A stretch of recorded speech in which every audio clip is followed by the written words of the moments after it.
रौनक अभी अभी थका हारा अपने ऑफिस से आया ही था कि उसकी पत्नी आभा चिल्लाकर बोली, फिर भूल गए ना तुम? जाओ, नहीं बनाना मुझे खाना। जाओ बाहर से खाना लेकर आओ। ओ सॉरी, मेरे दिमाग से निकल गया। नाराज मत हो, मैं अभी टमाटर लेकर आता हूँ। वैसे तो तुम्हें हर काम याद रहता है, लेकिन कल शाम से मैं तुमसे टमाटर मंगा रही हूँ, बस वही याद नहीं रखते। अच्छा बाबा, तुम नाराज मत हो, मैं अभी टमाटर लेकर बस 2 मिनट में आया। तुम इतने फटाफट तड़का तैयार करो। रौनक तुरंत ही उल्टे पैर बाहर की तरफ हो लेता है। वो कई सब्जी वालों के पास जाता है, लेकिन किसी के पास भी टमाटर नहीं थे। इस समय टमाटर बहुत महंगे थे और इक्का दुक्का सब्जी वाला ही टमाटर रखता था। रौनक स्कूटर पर इधर उधर घूम रहा था कि तभी वो देखता है कि एक घायल आदमी सड़क पर पड़ा हुआ है और मदद के लिए पुकार रहा है, लेकिन आसपास से सब लोग गुजर रहे हैं। कोई उसकी तरफ नहीं देख रहा। आभा को मैं समझा लूंगा, पहले इस आदमी की मदद करनी चाहिए। वो तुरंत उस आदमी के पास जाता है और अपना फोन निकालकर एम्बुलेंस को फोन करता है। थोड़ी देर में एम्बुलेंस वहां आ जाती है और उस आदमी को एम्बुलेंस में हॉस्पिटल ले जाती है। रौनक भी उस एम्बुलेंस के पीछे पीछे हॉस्पिटल जाता है। क्या आप इनके रिश्तेदार हैं? नहीं नहीं डॉक्टर, मैंने तो बस इनको घायल देखा, इसलिए। हाँ ओके ओके, वैसे घबराने की बात नहीं है, अभी वो काफी ठीक है, तुम जाकर मिल सकते हो। रौनक उस आदमी के पास जाता है।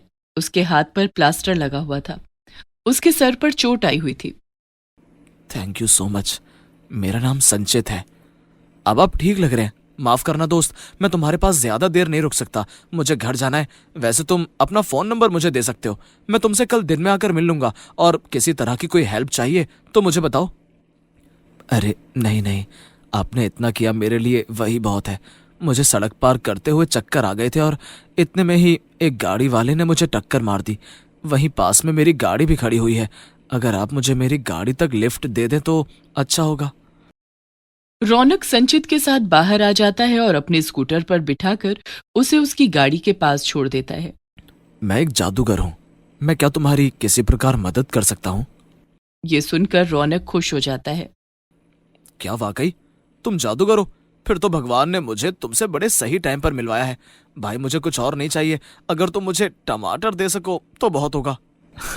क्या कमाल के आदमी हो, तुम मुझसे कुछ भी मांग सकते थे, और तुम मुझसे क्या मांग रहे हो? टमाटर? भाई मेरे, लगता है तुम्हारी शादी नहीं हुई है, अगर हो गई होती तो तुम ये सवाल ही नहीं करते। मेरी पत्नी ने मुझसे 2 दिन से टमाटर मंगा रखे हैं और मैं हर बार भूल जाता हूँ। अभी भी मैं टमाटर लेने ही घर से निकला था। ये सुनकर संचित जोर जोर से हंसने लगता है और हाथ हवा में घुमाकर वो 2 टमाटर रौनक के हाथ पर रख देता है। ये लो मेरे दोस्त, टमाटर पकड़ो, और आज के बाद तुम्हारी पत्नी को तुमसे कोई शिकायत नहीं रहेगी। Again thank you so much. Raunak वो 2 टमाटर पाकर इतना खुश था जैसे उसे खजाना मिल गया हो।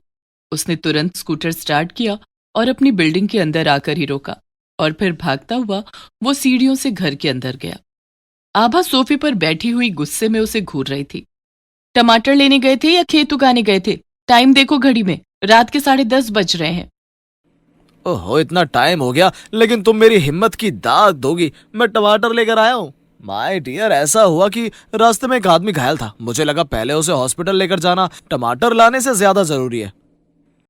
ये सुनकर आभा थोड़ी नरम पड़ गई। फिर उसने रौनक से पूरी बात पूछी।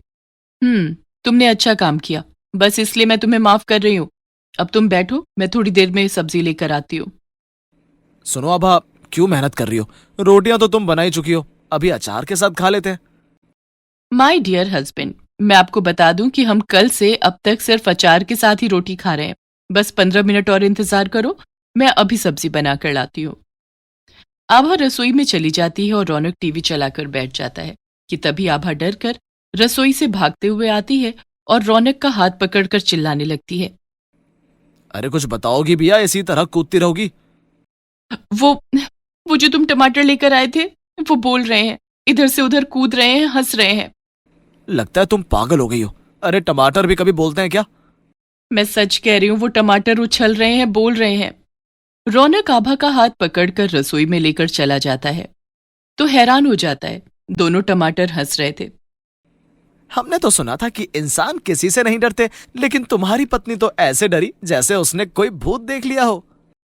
टमाटर को बोलता हुआ देख रौनक के भी होश उड़ गए। उसने टमाटर से पूछा, देखो भाई लोग, मुझे लगता है तुम लोग गलती से घर में आ गए हो। तुम्हें तो कहीं सुनसान जगह पर होना चाहिए था।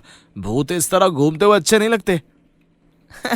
क्या कहा तुमने? हमें भूत? सर, हमें गौर से देखो, हम तो लाल लाल रसीले टमाटर हैं। भाई अगर टमाटर हो तो टमाटर की तरह रहो ना। बोल क्यों रहे हो? उछल क्यों रहे हो? हम तो हमेशा ऐसे ही रहते हैं, मस्त मौला। वैसे तुम अपनी पत्नी का चेहरा देखो, अभी भी सफेद पड़ा हुआ है। अरे भाई, हम लोग जादुई टमाटर हैं और लगता है तुम दोनों हमें देखकर डर गए हो। डरने की जरूरत नहीं है, तुम्हारी सब्जी तैयार है, अब जल्दी से खाना खा लो। आभा डरते डरते बर्तन में देखती है तो सब्जी बिल्कुल तैयार थी। सब्जी को देखकर उसके चेहरे पर मुस्कान आ जाती है।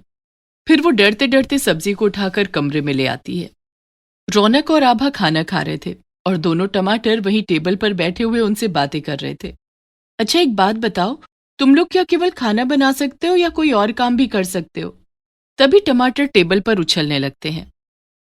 हमारे जादू पर शक करने की जरूरत नहीं है। कोई भी ऐसा काम नहीं है जो हम नहीं कर सकते। तुम बताओ, झाड़ू पोछा करना है, बर्तन मांजने हैं, घर चमकाना है? बताओ बताओ, क्या करना है? नहीं नहीं, ये सब नहीं करना है।